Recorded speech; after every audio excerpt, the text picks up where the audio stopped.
आपका पद्मेश न्यूज में। मैं हूं अर्चना मिश्रा। बुलेटिन की शुरुआत में सबसे पहले रुक करते हैं आज की हेडलाइंस पर। सोमवार को होंगे कॉलेज के छात्र संघ चुनाव। सुबह सबसे पहले होंगे कक्षा प्रतिनिधियों के चुनाव। दोपहर बाद चुने जाएंगे छात्र संघ पदाधिकारी। एबीवीपी एनएसयूआई के साथ छात्र वाहिनी भी चुनाव मैदान में। रविवार को दिन भर बनती रही रणनीति। बैंक से लोन दिलाने के नाम पर 4 लोगों से लाखों की ठगी। राज्य स्तरीय गणित ओलंपियाड के तहत आयोजित की गई परीक्षा। जिले के 11 परीक्षा केंद्रों में छात्रों ने हल किया पर्चा। संतान और परिवार की सुख की कामना के साथ मनाया गया आंवला नवमी पर्व। महिलाओं ने व्रत धारण कर आंवले के वृक्ष की पूजा। खड़े ट्रैक्टर से टकराई बाइक, 2 घायल। और जिले में भी चल रही है स्थापना दिवस की तैयारी। और अब समाचार विस्तार से। प्रदेश के साथ जिले के सभी महाविद्यालयों में सोमवार 30 अक्टूबर को छात्र संघ चुनाव कराए जाएंगे। जिले के सबसे बड़े कॉलेज पीजी कॉलेज की बात की जाए तो यहां रविवार को भी दिन भर चुनाव की तैयारियां चलती रहीं। इस कॉलेज में 58 कक्षाएं हैं, जिनमें से 28 कक्षाओं के लिए एक से अधिक नामांकन दाखिल होने से वहां चुनाव होंगे, जबकि 12 कक्षाओं से सिंगल नाम होने से ये निर्विरोध निर्वाचित हो जाएंगे। शेष कक्षाओं से किसी भी छात्र द्वारा नामांकन दाखिल नहीं होने से इन कक्षाओं में के आधार पर मनोनयन किया जाएगा। 30 अक्टूबर यानी सोमवार को छात्र संघ चुनाव की प्रक्रिया सुबह से शुरू हो जाएगी, जो देर शाम तक जारी रहेगी। जिले के सभी कॉलेज में सोमवार को सुबह 8 से 10 बजे तक कक्षा प्रतिनिधियों के लिए मतदान होगा। इसके बाद 10 से 10:30 बजे तक मतगणना कर परिणाम की घोषणा की जाएगी। इसके बाद कक्षा प्रतिनिधियों की एक अंतिम मतदाता सूची का प्रकाशन होगा। दोपहर 12 बजे से 1 बजे तक छात्र संघ पदाधिकारियों के चुनाव के लिए नामांकन दाखिल किए जाएंगे। 1 से 1:30 बजे तक नामांकन पत्रों की जांच होगी। 1:30 से 2 बजे तक पदाधिकारी प्रत्याशियों की सूची पर दावा आपत्ति के बाद 2:30 बजे नामांकन सूची का द्वितीय प्रकाशन किया जाएगा। 2:30 से 3 बजे तक नाम वापसी का समय है। इसके बाद शेष प्रत्याशियों की अंतिम सूची जारी होगी। फिर 3:30 बजे से 4:30 बजे तक मतदान कराया जाएगा। इसके तत्काल बाद मतगणना की जाकर चुनाव परिणामों की घोषणा की जाएगी और अंत में पदाधिकारियों का शपथ ग्रहण भी होगा। इधर इस चुनाव के एक दिन पहले रविवार होने के बावजूद भी छात्र संगठन दिन भर सक्रिय रहे। रविवार दोपहर अखिल भारतीय विद्यार्थी परिषद से जुड़े कुछ छात्र पीजी कॉलेज के प्राचार्य के पास पहुंचे और यहां आपत्ति दर्ज कराई कि बीएससी 3rd ईयर पीसीएम में कि दोपहर तक 2 छात्रों के फॉर्म में तो शाम को जारी सूची में 3 नाम कैसे आ गए। के छात्र अमित बैस ने यह आपत्ति दर्ज की। अमित बैस LLB 3rd ईयर का स्टूडेंट हूँ। सर, आज आपने आपत्ति दर्ज कराई। ये जो कॉलेज में अभी इलेक्शन हो रहे हैं, छात्रों के छात्र संघ चुनाव हो रहे हैं, इसमें ऐसा देखा जा रहा है कि जो ये कॉलेज प्रशासन है वो एक तरफा किसी छात्र संगठन को अपना पूरा सपोर्ट कर रहा है। जिसमें अभी 2-3 दिन पहले एक मामला आया था। बीजेवार सर हैं, यहाँ प्रोफेसर हैं, उनकी भी एक मोबाइल में CD आई थी क्लिपिंग, जिसमें वो बच्चों को धमकाते हुए दिख रहे हैं कि आप लोग फलाने छात्र संगठन को सपोर्ट करेंगे और जिसको मैं बोलूँगा उसको वोट देंगे। और कोई प्रोफेसर ऐसे नहीं बोल सकते, चुनाव को प्रभावित नहीं कर सकते, लेकिन यहाँ प्रभावित हो रहा है चुनाव। उसमें एक चीज़ और कल सामने आई कि कल जब निर्वाचन की प्रक्रिया हो रही थी, जिसका समय 2:30 बजे तक के था, इसमें नामांकन का, इसमें BSc 3rd ईयर में PCM की क्लास में 2 बच्चों के फॉर्म आए थे। वो अभी भी चलिए बोर्ड में लिखा भी है और वहाँ के जो सर है निर्वाचन अधिकारी, उनने भी बोले कि 2 ही फॉर्म आए। लेकिन जो कल शाम को 5:30 बजे जो लिस्ट जारी की गई प्रत्याशियों की, उसमें 3 नाम थे। उसमें एक नाम और अलग से आ गया। जब 2:30 बजे तक कोई था ही नहीं वहाँ पे, तो मॉनिटरिंग कर रहे थे हम लोग, तो 40 नंबर रूम में, तो तीसरा नाम कहाँ से आ गया। तो ये पूरा का पूरा जो कॉलेज प्रशासन है वो किसी एक छात्र संगठन को सपोर्ट कर रहा है, ऐसा लग रहा है। इसी तरह रविवार शाम को NSUI के पदाधिकारी भी PG कॉलेज पहुंचे। प्राचार्य पर सही प्रक्रिया नहीं अपनाने का आरोप लगाया गया।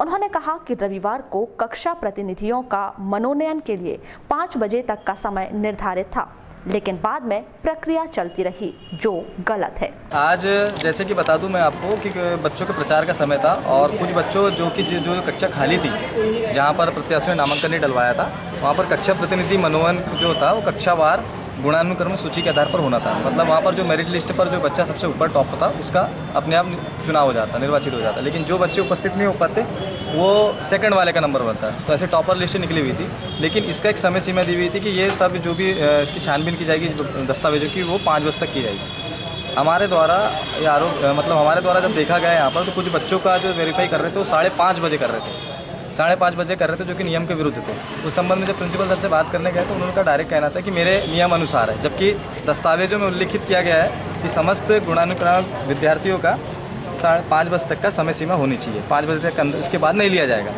और दूसरी चीज़ ये थी कि अभी कुछ समय पहले हमारे साथ बहुत सारे बच्चों की शिकायत आ रही थी कि दस्तावेजों को जब्ती करके उन पर प्रेशर बनाया जा रहा है और उनको बोला जा रहा है कि हम अपने हिसाब से कर देंगे करके। तो आज जब हमारे द्वारा कुछ बच्चों जो CR का चुनाव लड़ रहे हैं, उनका जब जांच पड़ताल की गई, तो कल बच्चों का वेरिफिकेशन होने के बाद, मतलब उनका नामांकन डलने के बाद उनके डॉक्यूमेंट को जब्त कर लिया गया और जो सूची वो रहती है वहीं दूसरी ओर रविवार को दिन भर यह चर्चा चलती रही कि छात्र वाहिनी छात्र शक्ति का अन्य संगठन से गठबंधन हो गया है। लेकिन इस छात्र वाहिनी के संरक्षक इंद्रजीत भोज ने ऐसी खबरों का खंडन करते हुए कहा कि छात्र वाहिनी छात्र शक्ति अपने दम पर चुनाव लड़ेगी। देखिए, ये बात हमारे भी कानों तक आई है। छात्र वाहिनी छात्र शक्ति का किसी अन्य राजनीतिक दल के छात्र संगठन से टाई अप हुआ या गठबंधन हुआ, ऐसा कुछ नहीं है। छात्र वाहिनी छात्र शक्ति अकेले GST PG महाविद्यालय के चुनावी समर में उतरी हुई है और हम निष्पक्ष निर्भीक चुनाव चाहते हैं। और हम चाहते हैं कि महाविद्यालय के भीतर एक अनूठी छात्र शक्ति जो ऊर्जावान हो वो पैदा हो, जो कि ना कि जो राजनीतिक और दलगत राजनीति से हटकर हो। लेकिन अभी सुनाई में आ रहा है कि पावर ऑफ यूथ और अन्य संगठनों से छात्रवाहिनी संघ छात्र शक्ति का गठबंधन हुआ है। तो ऐसा कुछ नहीं है, सब अफवाहें हैं, भ्रम फैलाने की स्थिति है। चुनावी समर चल रहा है तो जमाने भर की अफवाहें चलती हैं। हम छात्र छात्राओं से ही निवेदन करेंगे निष्पक्ष निर्भीक मतदान करें और अच्छे छात्र प्रतिनिधि को मौका दें। और ये तय है कि छात्रवाहिनी छात्र शक्ति ही चुनाव जीतेगी और हमारा किसी भी छात्र संगठन से कोई किसी प्रकार का गठबंधन नहीं है। इस पूरे मामले में चर्चा के दौरान PG कॉलेज के प्राचार्य डॉक्टर प्रवीण श्रीवास्तव ने कहा कि शांतिपूर्वक चुनाव कराने की सभी तैयारी पूर्ण कर ली गई है। उन्होंने कहा कि कक्षा प्रतिनिधियों के 28 कक्षा के प्रत्याशियों की संशोधित सूची भी जारी कर दी गई है। इसी तरह जिले के गर्ल्स कॉलेज सहित सभी कॉलेज में रविवार को दिन भर चुनाव की तैयारियां चलती रहीं। उसके लिए आज मतपत्रों की तैयारी चल रही है और जो नामांकन किए जाने थे मेरिट के आधार पे, जहाँ पे एक भी आवेदन प्राप्त नहीं हुआ वहाँ मेरिट के आधार पे नामांकन किया जा रहा है। तो सूची हमारी तैयार थी, सबके डॉक्यूमेंट्स बुलाकर चेक कर रहे हैं, क्योंकि अर्हता वही लगेगी जो कैंडिडेट के लिए अर्हता थी। तो वो प्रक्रिया आज चल रही है। कल 8 बजे सुबह से वोटिंग है, 7 बजे से हम लोग प्रवेश शुरू कर देंगे बच्चों का। हम लोग सब 7 बजे के पहले आ जाएंगे। और ये थोड़ी सी बात पहले भी चर्चा की थी जब आप लोग बैठे थे। 10 बजे का हमारा समय है अंतिम, तो 10 बजे हम गेट बंद करेंगे, मेन गेट जो हमारा। उस दौरान 2-4 बच्चे या 10 बच्चे मान लो इंटर कर जाते हैं तो वो अपने रूम में जाके वोट देंगे। तो 5-7 मिनट का अंतर पड़ेगा गेट से लेकर उस रूम तक पहुंचने में जितना समय लगता है। 10 अधिकतम 10, ऊपर है दूर है सीढ़ी है, या उसको ढूंढने में 1-2 मिनट लग गया किस कमरे में पहले देखेगा वो। इसके अलावा कोई अतिरिक्त समय नहीं है, बस वो 10 मिनट का मार्जिन मान के चलिए। कितनी कक्षाओं में चुनाव? 28। बैंक से लोन पास कराने के नाम पर 4 लोगों से लाखों रुपए की ठगी किए जाने का मामला प्रकाश में आया है। ये चारों पीड़ित रविवार को शिवसेना के जिला प्रमुख डॉली दमाही के साथ कोतवाली पहुंचे और चारों ने लिखित शिकायत कर बूढ़ी निवासी संतोष कोरडे के खिलाफ नामजद शिकायत की। पीड़ितों और डॉली दमाही ने आरोपी पर शीघ्र कार्रवाई की मांग की। नाम बताइए। मेरा नाम सुरेंद्र नकपुर है, वार्ड नंबर 33 गायखुरी बालाघाट। आपने कोतवाली थाने में कोई शिकायत दर्ज की? शिकायत इसीलिए मामला ये है कि मैं जिला अस्पताल में पदस्थ हूँ और एक्चुअल में क्या है, हमारी वाइफ के नाम से जो मुख्यमंत्री के अंतर्गत जो लोन मिलता है सब्सिडी वाला, बुटीक सेंटर खोलने के लिए मैं आवश्यकता में था, जिसके कारण इनसे मुठभेड़ अपनी बैंक में हुई। इनने एजेंट बताया, बैंक का एजेंट, और कई बार शहर में जान पहचान भी होती। क्या नाम है, कौन है? संतोष कोरडे। कहाँ रहते हैं? ये समता भवन के थोड़े से जस्ट आगे, वार्ड नंबर 13, अपना माता मंदिर के बाजू में। तो उनने ये बताया कि यार बोला मैं बैंक का लोन का प्रकरण का काम करता हूँ, एक काम करते हैं सब्सिडी वाला 8 से 10 लाख रुपए जिला व्यापार उद्योग से करवा देंगे। तो मैंने बोला ठीक है भाई साहब, ये दस्तावेज मेरी वाइफ का मैंने उनको दे दिया, फोटो कापी। उसके बाद उन्होंने बोला, नाम सुखदेव मड़ावी, मैं केंद्रीय जरूर पुलिस बल 123 बटालियन भरवेली में ड्यूटी करता हूँ। जी, कैसे, क्या मतलब? मामला ये था कि मुझे भी लोन की ज़रूरत थी, घर की, प्लॉट की। भाई साहब ने मेरे से मिले, बताया कि भाई मैं बैंक का एजेंट हूँ और अगर आप चाहें तो मेरे से लोन करवा सकते हैं। मैं ऐसे भी बहुत लोग का करवा चुका हूँ और बालाघाट डिस्ट्रिक्ट में प्राय सबसे ज़्यादा लोन मैं ही सेंक्शन करवाता हूँ। तो उसी पर्पज़ से मैं भी आ गया और जब चेक दिया मेरे को, बाउंस वो 3 महीने करीब हो गए, पैसे नहीं दे रहा है। मेरे से 2 लाख रुपए लिया है उसने और मैं ट्रांजैक्शन अलग अलग उसमें करके दिया हूँ और उसके पास मेरे पास सबूत भी है, चेक भी मुझे दिया है। बाउंस करते समय बैंक से ही मेरे को पता चला। आज ये मामला जो आया है, जो जिला अस्पताल में 3 अपने कर्मचारी लोग हैं और अपने भाई फोर्स में ही है, तो उनके साथ जो संतोष कोड़बे करके जो बूढ़ी का जो है, उसने लोन दिलाने के नाम पर कुछ पैसा इन लोग से लिया है और पैसे लेने के बाद उसने काम भी नहीं किया है। और जब काम नहीं करने के बाद में लोग जिन्हें पैसा दिए लोग गए उनके पास कि हमारा काम नहीं हुआ है तो पैसा वापस कर दो। तो ना तो उसने काम किया है ना पैसा वापस कर रहा है, उनको गुमराह कर रहा है, आजकल चलाते जा रहा है। तो आज कोतवाली थाने में जाकर रिपोर्ट दर्ज करवाए हैं, टीआई साहब से बात भी की है, तो आगे तो कार्रवाई होगी। तो हम लोग प्रशासन से जो थाने में रिपोर्ट दर्ज करवाए हमसे निवेदन करते हैं कि जो आज इनसे लूटपाट जो किया गया है, इनको इनकी राशि वापस होना चाहिए। और जो साथ में 4 लोग ही नहीं, और भी सुनने में आया है कि और भी अपने इस संबंध में दूरभाष पर चर्चा के दौरान नगर निरीक्षक प्रशांत यादव ने बताया कि अभी शिकायत मिली है, जांच कर आगे की कार्यवाही की जाएगी। इसी मामले में जब पद्मेश न्यूज ने कथित आरोपी संतोष कोरडे से चर्चा का प्रयास किया, लेकिन उनका मोबाइल स्विच ऑफ होने के कारण चर्चा नहीं हो पाई। 1 नवंबर को मध्य प्रदेश का स्थापना दिवस हर्षोल्लास से मनाया जाएगा। इस दिवस को लेकर तमाम तैयारियां जोरों पर हैं। मुख्य कार्यक्रम पुलिस लाइन में आयोजित होना तय है। वहीं इस समारोह का मुख्य आकर्षण का केंद्र सांस्कृतिक कार्यक्रम होंगे। नगर के शासकीय उत्कृष्ट विद्यालयों की छात्राओं के द्वारा सांस्कृतिक कार्यक्रमों की तैयारी बेहतर ढंग से की जा रही है। इस आयोजन के संबंध में स्कूल के प्राचार्य आर.के. लटारे क्या कहते हैं, आइए जानते हैं। मध्य प्रदेश स्थापना दिवस 1 नवंबर को आयोजित किया जाना है। प्रदेश के सभी जिला मुख्यालयों पर और विकासखंड मुख्यालयों पर भी, और इसके आयोजन की जो तैयारी है जिला प्रशासन के निर्देशानुसार हमारे ज़िले में भी तैयारी चल रही है। तो 1 तारीख को जैसा निर्देश दिया गया है कि 10 बजे से पुलिस ग्राउंड में कार्यक्रम आयोजित किया जाएगा। उसमें मुख्य अतिथि के द्वारा झंडारोहण किया जाएगा, मुख्यमंत्री महोदय के संदेश का वाचन किया जाएगा और एक प्रतिज्ञा भी सबको दिलाई जाएगी कि हम अपने प्रदेश को विकसित और उन्नत प्रदेश कैसे बनाएंगे। जिस भी शासकीय कर्मचारी ने या किसी भी क्षेत्र में जिनने बहुत अच्छा काम किया है, उन सभी लोगों को पुरस्कृत भी किया जाएगा।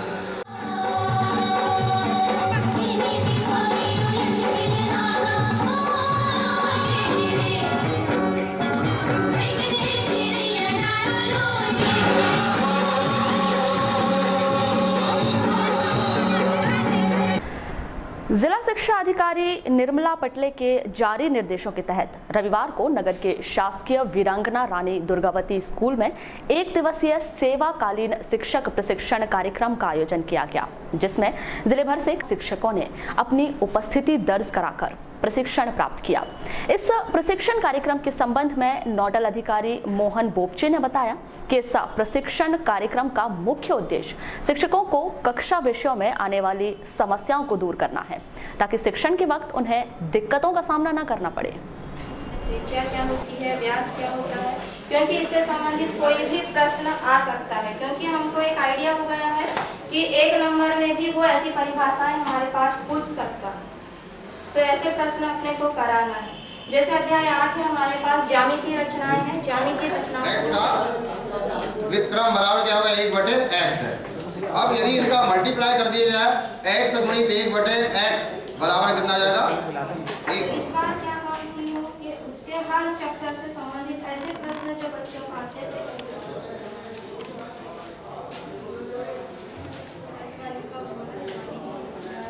का रहता है, उस सिलेबस पे हम लोग यहाँ टीचरों के साथ चर्चा करते हैं कि उसको कैसे किस तरीके से अच्छे तरीके से पढ़ाएं कि हम उस बच्चों को कैसे समझाएं उस सिलेबस पे। तो इस बारे में चर्चा की जाती है यहाँ, और नवाचार कैसे करें, अपन टीचिंग एड के द्वारा कैसे बच्चों को पढ़ाएं, इसके बारे में हम लोग उनकी जो समस्या आई पिछले महीने में जो समस्या आई है पढ़ाने में, उसको हम लोग कैसे सॉल्व करें, इस बारे में यहाँ चर्चा की। राज्य स्तरीय गणित ओलंपियाड के तहत नगर के शासकीय उत्कृष्ट विद्यालय और MLB स्कूल में रविवार को परीक्षा का आयोजन किया गया। गणित विषय में छात्रों की जिज्ञासा बढ़ाने के उद्देश्य से आयोजित इस परीक्षा के दोनों परीक्षा केंद्रों में लगभग 190 छात्र छात्राओं ने हिस्सा लेकर पर्चा हल किया। इस संदर्भ में BRC नरेंद्र राणा ने बताया कि गणित विषय को लेकर इस परीक्षा का आयोजन किया गया था। इस परीक्षा में सर्वोच्च अंक हासिल करने वाले छात्र संभाग स्तरीय परीक्षा में शामिल होंगे। वहीं इस परीक्षा के संबंध में MLB स्कूल के नोडल अधिकारी DS कल्चुरी ने आवश्यक जानकारी दी, जिसमें से 117 बच्चों ने प्रविष्ट परीक्षा दिए और 46 बच्चे इसमें अनुपस्थित पाए गए। परीक्षा का ही प्रथम चरण था आज, और इस परीक्षा में जो पास होगा वो उसके द्वितीय चरण में जो बैठेगा, जिसकी परीक्षा की अभी डेट अभी नहीं आई है, और संभाग स्तर पर उसका परीक्षा होती है, और उसमें जो पास होता है फिर उसमें वो विशेष गणित के बच्चे के मानकर उनको राज्य शासन से उनको छात्रवृत्ति स्वीकृत होती है, और गणित के प्रति उनका उत्साह बढ़े, प्रेम बढ़े। इसी उद्देश्य से यानी सरकार का जो उद्देश्य है कि बच्चों को 7वीं और 8वीं बच्चे इसमें विशेष रूप से सम्मिलित होते हैं। हिंदू धर्मावलंबियों का प्रमुख त्योहार आंवला नवमी रविवार को धार्मिक मान्यताओं के साथ हर्षोल्लास से मनाया गया।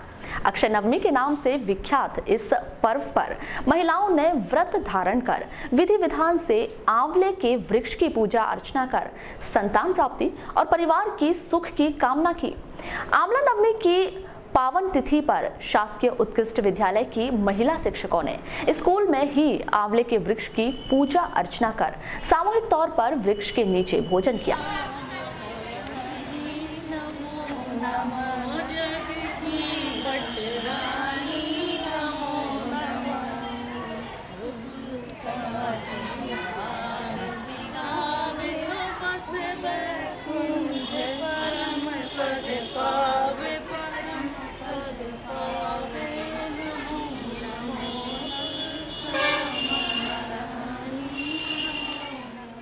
आपको बता दें कि धार्मिक मान्यताओं के अनुसार आंवले के वृक्ष के नीचे भोजन करने से जहां रोगों से मुक्ति मिलती है, वहीं आंवले के वृक्ष के नीचे भोजन करना स्वास्थ्य के लिहाज से भी उत्तम माना जाता है।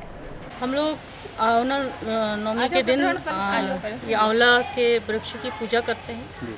पूजा करने के बाद एक दूसरे को इसकी परिक्रमा करते हैं। परिक्रमा करके फिर एक दूसरे को हल्दी कुकू देते हैं, और उसके बाद आंवला आज के दिन महत्व है कि आंवला के पेड़ के नीचे ही बैठ के खाना खाया जाता है। क्या सोचा क्या हुआ, हम लोगों को आज 1 नवंबर की बच्चों की तैयारी करनी थी, तो बच्चों को डांस की तैयारी में हम लोग को यहाँ सब लोगों को आना ही था। अब चूँकि छुट्टी का दिन था, अक्षय नवमी मिल रही थी, तो अक्षय नवमी में हम लोगों को आना था, तो अक्षय यानी आंवला के नीचे जाके ही खाना खाते हैं। जिससे जो बना वो सब लेके आए हैं, और यहीं बैठ के अब हम लोग पूजा कर लिए हैं। पूजा करने के बाद यहाँ बैठ के विशेष पकवानों का महत्व होता है, क्या बनाया है आप लोगों ने? हम लोगों ने बनाया, खीर बनाया है, सेवई की खीर बनी है, हलवा बनाया है, पूरी। जो लंच टाइम रहता है ना, उस दिन लंच टाइम में 2:30 बजे हम लोग पूजा करते हैं। हर साल पूरा स्टाफ आके यहाँ पर बैठता है। जो गढ़ेवाल सामाजिक समिति की बैठक रविवार को नूतन कला निकेतन में आयोजित की गई। बैठक के दौरान आपसी चर्चा कर जय गढ़ेवाल सेवा समिति का गठन किया गया। बैठक के दौरान समाज हित के कार्यों में प्रगति लाने पर विशेष चर्चा की गई। मैं रविंद्र कुमार पांडे भिलाई से हूं, और आज बालाघाट जिले में जय जय गढ़वाल ग्रुप की मीटिंग चल रही है। सामाजिक एकता के विषय में चर्चा चल रही है, समाज उत्थान के विषय में चर्चा चल रही है और समाज में शिक्षित लोगों को एक करने के विषय में चर्चा चल रही है और समाज में जो पिछड़े हुए लोग हैं उनकी उन्नति के बारे में चर्चा चल रही है कि कैसे उनके सुधार लाया जाए, पिछड़ापन कैसे दूर किया जाए, उस विषय पर चर्चा चल रही है। केंद्र सरकार द्वारा योजना कर्मियों को न्यूनतम वेतन भुगतान किए जाने की घोषणा के बाद भी उन्हें न्यूनतम वेतन नहीं दिए जाने से नाराज आंगनबाड़ी कार्यकर्ता, सहायिकाएं सहित अन्य योजना कर्मी 9 से 11 नवंबर तक दिल्ली में धरना प्रदर्शन करेंगे। यह फैसला रविवार को बस स्टैंड के पास स्थित धर्मशाला में आयोजित बैठक में लिया गया। किस संबंध में बैठक हुई और किन की रखी गई बैठक? विगत दिनों भारत के केंद्रीय वित्त मंत्री अरुण जेटली जी ने योजना कर्मी, सभी प्रकार की योजना कर्मी, आंगनवाड़ी कार्यकर्ता, सहायिका, आशा कार्यकर्ता, मध्याह्न भोजन कर्मी को न्यूनतम वेतन में शामिल करते हुए न्यूनतम वेतन का भुगतान करने की बात कही थी और उन्होंने 18,000 रुपये न्यूनतम वेतन का निर्धारण किया था। लगभग 1 वर्ष व्यतीत होने जा रहे हैं लेकिन अभी तक आंगनवाड़ी कार्यकर्ता, सहायिकाओं को न्यूनतम वेतन में शामिल नहीं किया गया है और मध्य प्रदेश के समायुक्त और न्यूनतम वेतन परिषद की इस समिति ने 22 जनवरी 2016 से मध्य प्रदेश सरकार के समक्ष भी अपना प्रस्ताव भेजा हुआ है कि कार्यकर्ता को अर्धकुशल और सहायिका का अकुशल का न्यूनतम वेतन भुगतान किया जाए। तो उससे क्रोधित होकर हमारी आंगनवाड़ी कार्यकर्ता, सहायिका अपने आंदोलन को उग्र कर रही हैं। विगत दिनों 9, 10, 11 अक्टूबर को भी हड़ताल की। जिला राजपूत क्षत्रिय सभा की एक बैठक रविवार को सोजान धर्मशाला में आयोजित की गई। सभा के जिलाध्यक्ष संजय सिंह कछवाहा की प्रमुख उपस्थिति में आयोजित इस बैठक में आगामी समय में सामाजिक मिलन समारोह, शस्त्र पूजन, भवन निर्माण के लिए प्लॉट और समाज के आराध्य महाराणा प्रताप की प्रतिमा को लेकर विस्तृत चर्चा की गई। बैठक के दौरान उपस्थित लोगों द्वारा समाज के भवन के लिए राशि देने की घोषणा भी की गई। ऐसा पूरा प्रयास किया गया है कि हमारा समाज पूरी तरह उभर कर सामने आए, हमारी युवा पीढ़ी सामने आए, हमारे वृद्धों, सीनियर्स का आशीर्वाद बना रहे और हमारे नए लोग जो है इससे जुड़ करके और इस कार्य को एक अच्छी तरह से अंजाम दे सके। इस भावना के साथ ये बैठक आयोजित की गई है जिसमें लांजी तहसील, चुनापुर तहसील, वारासिवनी तहसील, रामपायरी क्षेत्र, रामपायरी फैलाजी का जो मिला हुआ भाग है, ये बैहर, इन सभी जगहों पर हमारे संगठन की जो इकाइयां हैं, यूनिट्स हैं, वो तैयार हो चुकी हैं और लोग बड़ी बेसब्री से इस बात की प्रतीक्षा कर रहे हैं। जिले में जो पिछले 4-5 साल से कोई गठन नहीं हो पाया था या कोई इस टाइप में कोई एक्टिविटी नहीं हो पाई थी, उसको पुनः चालू करना है। तो इसी तारतम्य में आज हमने बालाघाट शहर, बालाघाट ब्लॉक की बैठक रखे थे। हमारा एक प्रयास है कि बालाघाट जितने भी शहर में राजपूत भाई हैं, हमारे ब्लॉक में सबको जोड़ के और ये हर तहसील में बना के पूरे जिले की एक माला बनाना है। हमारा एक प्रयास था कि महाराणा प्रताप जी की जो मूर्ति की बहुत दिन से चल रही थी कि शहर में स्थापना करना है, उसको मूर्त रूप देना है। हम लोग का ये प्रयास था कि आज सभी समाज के बालाघाट में भवन है लेकिन राजपूत समाज का भवन नहीं है, जबकि हमारे समाज में ऐसे दानवीर हुए हैं जिन्होंने सैकड़ों एकड़ जमीन दूसरे समाजों के लिए और कॉलेजों के लिए दी है। तो ये हम लोग का एक महती आवश्यकता है कि समाज का एक भवन होना चाहिए। साथ ही पूरे जो अलग अलग तहसील में, जैसे हम लोग कल गांधी तहसील में गठन किए, काफ़ी उत्साह में थे। किरनापुर में मुकेश भैया बैठे हैं, किरनापुर का जो तहसील किया था, तो ये सभी लोगों को एक मंच पे लाने के लिए प्लान किया गया कि बालाघाट में एक महासम्मेलन किया जाए। तो उसका भी सभी लोगों से बात हुई है। 26 नवंबर को हम लोगों ने डेट निश्चित किया है। 26 नवंबर को बालाघाट में कमला नेहरू में पूरे जिले का सम्मेलन किया जाएगा। खड़े ट्रैक्टर से चलती मोटरसाइकिल टकराने से मोटरसाइकिल में सवार 2 लोग जख्मी हो गए, जिन्हें उपचार के लिए जिला अस्पताल में भर्ती कराया गया है। इस हादसे में घायल युवक का नाम कोस्ते किरनापुर निवासी 24 वर्षीय उमेश पांचे और दूसरे व्यक्ति अधिवक्ता खोबरागड़े बताए जा रहे हैं। प्राप्त जानकारी के अनुसार उमेश पांचे और श्री खोबरागड़े मोटरसाइकिल में सवार होकर बालाघाट से कोस्ते जा रहे थे। तभी खुरसौड़ी के पास एक मोड़ पर उनकी मोटरसाइकिल अनियंत्रित हो गई और दोनों धान से भरे एक ट्रैक्टर से जा टकराए, जिसमें दोनों को गंभीर चोटें आई हैं, जिन्हें डायल 100 की मदद से जिला अस्पताल में भर्ती कराया गया है। ये क्या नाम है आपका? कमले सर्दी। कहाँ से? पेंड्राई से। पेंड्राई से। क्या मामला हुआ है? 2 लोगों को लाए हैं, कौन है आपके? ये हमारे मम्मी है ना, उनकी बड़ी बहन का लड़का है। कौन? ये जो एक्सीडेंट हुआ उमेश। उमेश। अच्छा अच्छा, क्या हुआ आज हादसा इनके साथ? ये बालाघाट से घर आ रहे थे, शायद कुछ काम से बालाघाट आए थे वकील के साथ में। तो आने के समय कुछ अनहोनी घटना हुई। दुर्घटना बोले तो मुड़ाई है रोड पे। इनको अचानक आगे से गाड़ी आई होगी तो लाइट दिख नहीं पाई इनको, तो इन्हें ब्रेक मारे हुए ट्रैक्टर के ऊपर। भटेरा चौकी स्थित स्नेह छाया बाल गृह में रविवार को अखिल विश्व गायत्री परिवार द्वारा बाल संस्कार शाला का शुभारंभ किया गया, जिसमें अखिल विश्व गायत्री परिवार के कार्यकर्ताओं द्वारा बाल गृह के बच्चों को विभिन्न महापुरुषों की जीवनी सुनाई गई, साथ ही अच्छे संस्कार की भी जानकारियां दी गई। इस कार्यक्रम के संदर्भ में की गई चर्चा के दौरान अखिल विश्व गायत्री परिवार के कार्यकर्ता प्रवीण कुमार पालेवार ने बताया कि संगठन द्वारा प्रत्येक सप्ताह में 2 घंटे की क्लास लगाई जाएगी, जिसके माध्यम से बाल गृह के बच्चों को संस्कार की शिक्षा देकर उनका मार्गदर्शन किया जाएगा। भैया आपका नाम और रजिस्टर बताएंगे? मैं प्रवीण कुमार पालेवार, अखिल विश्व गायत्री परिवार का एक कार्यकर्ता हूँ। पालेवार जी, यहाँ एक संस्कार नामक एक कार्यक्रम चल रहा है, क्या है कार्यक्रम, इसका उद्देश्य क्या है और किसकी ओर से किया जा रहा है? ये अखिल विश्व गायत्री परिवार की ओर से बाल संस्कार शाला का शुभारंभ किया गया। यह है स्नेह छाया बाल गृह। यहाँ पे 15 बच्चे हैं, 15 में आज 13 बच्चे उपस्थित हुए हैं। हम विभिन्न महापुरुषों के जीवन और प्रेरणाप्रद बातें बताते हुए बच्चों में आत्मविश्वास बढ़ाना और उनके उज्जवल भविष्य की कामना करते हुए हर सप्ताह 2 घंटे की क्लास लेकर इन्हें विभिन्न अच्छी से अच्छी शिक्षा देने की, मार्गदर्शन देने की कोशिश कर रहे हैं। इसमें हमारे विशेष रूप से सहयोगी वरिष्ठ कार्यकर्ता श्री बुद्ध सिंह पारधी जी, श्री हमारे सर्व शिक्षा अभियान के प्रेरक श्री नोंटीराम बोहने जी, ये भी आए हैं और बालाघाट के विभिन्न मुस्लिम समाज को शिक्षा से जोड़ने, उनके रोजगार के लिए केंद्र व राज्य सरकार द्वारा चलाई जा रही विभिन्न योजनाओं की जानकारी देने के उद्देश्य को ध्यान में रखते हुए रविवार को मंसूरी वेलफेयर सोसाइटी द्वारा एक कार्यक्रम का आयोजन किया गया।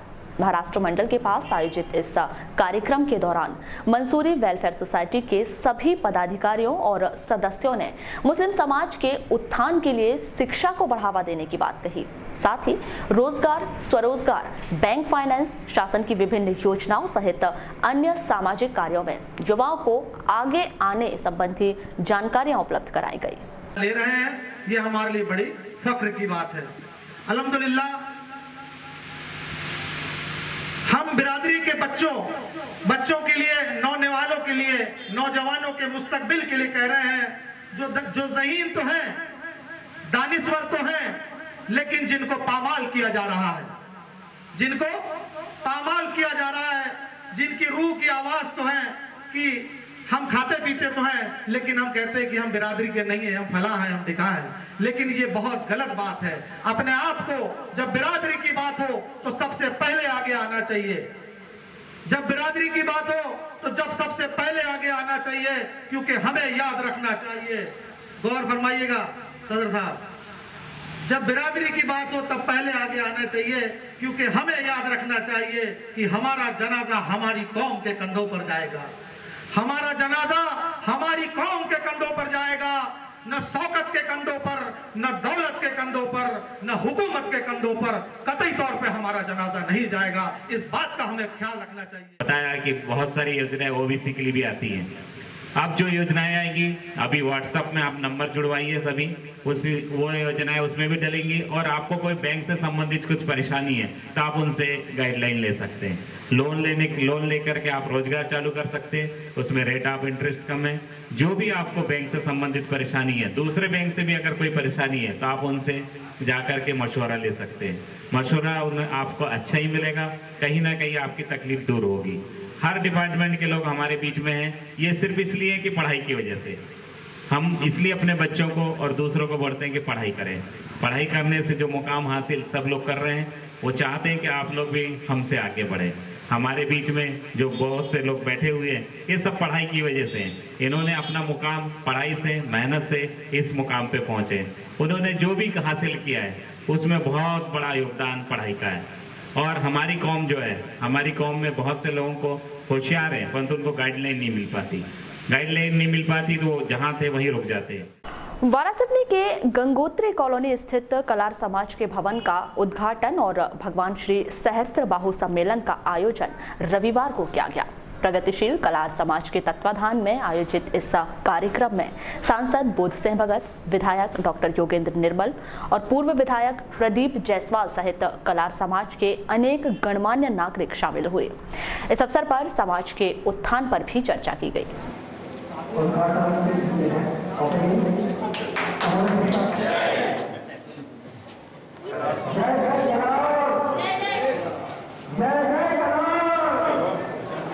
आपके माध्यम से और मेरे माध्यम से समाज का शीघ्रतम हम स्वागत की इस बेला को अतिथि महोदय करने जा रहे हैं। देता हूँ हमारे प्रदीप जायसवाल जी को, जिन्होंने अपने माता पिता के याद में 52 डिसमिल जमीन यहाँ दान की। निश्चित समाज के लिए बहुत उपयोगी स्थान होगा। मैं धन्यवाद देता हूँ, उनका भी आभार हूँ हमारे पूर्व सांसद केडी देशमुख का, जिन्होंने अपनी सांसद निधि से कलार समाज के भवन के लिए अपनी निधि उपलब्ध कराई, जिसके लिए उनका भी हम हार्दिक अभिनंदन करते हैं। तो ये जो आज हमारा मंगल भवन बना है, ये आपने जनता के लिए इसको रिजर्व कर दिया है। अभी डॉक्टर साहब हमको 2 बोर्ड लग रहे हैं, हम ये 2 बोर्ड भी आपको शीघ्र देंगे ताकि यहाँ जो विद्युत का समस्या है वो समस्या का समाधान हो जाए। क्योंकि किसी भी सामुदायिक भवन को चलाने के लिए सबसे बड़ा जो आवश्यकता होता है वो मूलभूत चीजें जितनी है, हमारी प्रकाश है, पानी है, सफाई है, रोड है, ये मूलभूत समस्या जो है इनको अगर हमने पूरा कर दिया तो अपने आप लोग यहाँ आएंगे और इस सुविधा का लाभ उठाएंगे। समाज के सभी लोगों के द्वारा और हमारे तत्कालीन सांसद समाज केडी देशमुख जी के द्वारा इसमें जो राशि दी गई उसके माध्यम से आज समाज का भवन बन चुका है। ये बताते हुए अत्यंत हर्ष होता है कि आज से 10-12 वर्ष पूर्व स्वर्गीय मेरे बड़े भाई स्वर्गीय राजेश जायसवाल थे और समाज के सभी लोगों ने जो प्रयास किया था वो अलग वाराणसी में चली कि आज अभी हमको आगे बढ़ना है। अगर हमको आने वाली पीढ़ी को आगे बढ़ाना है, अपने बच्चों को आगे बढ़ाना है, अपने समाज की पहचान बनाना है, तो कहीं ना कहीं हमको समाज को एकजुट होना पड़ेगा। समाज को आगे बढ़ाने के लिए हम सबको जिस तरह से आज हम बैठे हैं, इस तरह से सबको टाइम लगाना पड़ेगा, बैठना पड़ेगा। बुलेटिन के अंत में एक बार फिर नजर डालते हैं आज की हेडलाइंस पर। सोमवार को होंगे कॉलेज के छात्र संघ चुनाव। सुबह सबसे पहले होंगे कक्षा प्रतिनिधियों के चुनाव। दोपहर बाद चुने जाएंगे छात्र संघ पदाधिकारी। एबीवीपी एनएसयूआई के साथ छात्र वाहिनी भी चुनाव मैदान में। रविवार को दिन भर बनती रही रणनीति। बैंक से लोन दिलाने के नाम पर 4 लोगों से लाखों की ठगी। राज्य स्तरीय गणित ओलंपियाड के तहत आयोजित की गई परीक्षा। जिले के 11 परीक्षा केंद्रों में छात्रों ने हल किया पर्चा। संतान और परिवार की सुख की कामना के साथ मनाया गया आंवला नवमी पर्व। महिलाओं ने व्रत धारण कर आंवले के वृक्ष की पूजा। खड़े ट्रैक्टर से टकराई बाइक, 2 घायल। और जिले में भी चल रही है स्थापना दिवस की तैयारी।